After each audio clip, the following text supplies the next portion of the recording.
जय माता दी। आइए सुनते हैं दशा माता की तीसरी कथा। एक सास बहू थी। एक दिन सुबह सुबह सास ने बहू से कहा कि जाओ आग लेकर आओ, तब भोजन बनाओ, बड़ी भूख लगी है। बहू हाथ में कंडी लेकर आग लेने गांव में गई। उस दिन गांव भर में दशा माता की पूजा थी, इसलिए किसी के यहाँ से उसे आग नहीं मिली। वह खाली हाथ लौटकर आई। शाम होने पर वह पड़ोसन के पास जाकर बोली कि मेरी सास तो दशा माता का डोरा नहीं लेती, परंतु अब की बार मैं डोरा लेना चाहती हूँ। मुझे पूजन की विधि भी बता देना। दोबारा जब डोरा लेने का समय आया तो बहू ने सास को बिना बताए दशा माता का डोरा ले लिया। 9 दिन वह किसी न किसी बहाने पड़ोसन के घर जाकर कथा सुनती रही। 10वें दिन उसे चिंता सताने लगी कि अब मैं पूजा कैसे करूंगी। वह मन ही मन दशा माता का ध्यान धरकर सोचने लगी कि आज सास कहीं बाहर चली जाए तो मैं शांति पूर्वक पूजा कर लूं। दशा माता की कृपा से सास बहू से बोली, मैं आज खेतों में जा रही हूँ, यदि मुझे आने में देर हो जाए तो तुम मेरे लिए खेत पर खाना ले आना। बहू के मन की मुराद पूरी हो गई। वह तो यही चाहती थी। उसने सास से कहा कि आप निश्चिंत होकर जाइए, घर का सारा काम मैं निपटा लूंगी।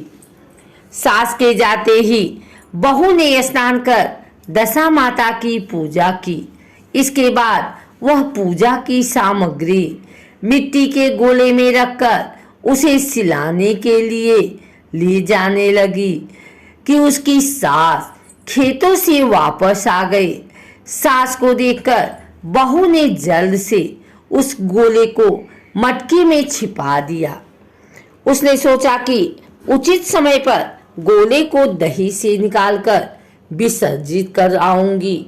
सास ने आते ही बहू से कहा, तुम मुझे खाना देने में क्यों नहीं आई? अब तक क्या कर रही थी?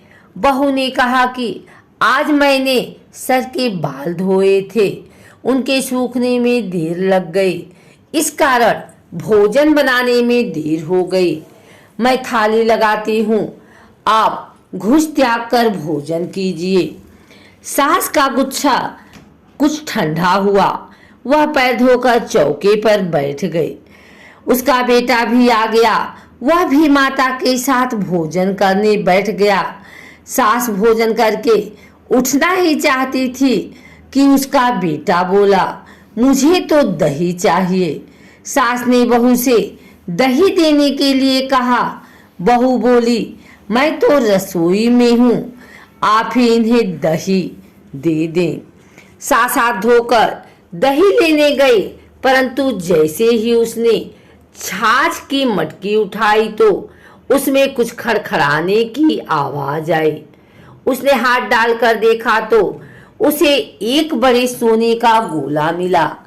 सास ने आश्चर्य सहित बहू से पूछा, इस छाछ में मटकी में यह सोने का गोला कहाँ से आया? इसे तुम कहाँ से चुरा कर लाई हो? यहाँ क्यों छिपा रही हो?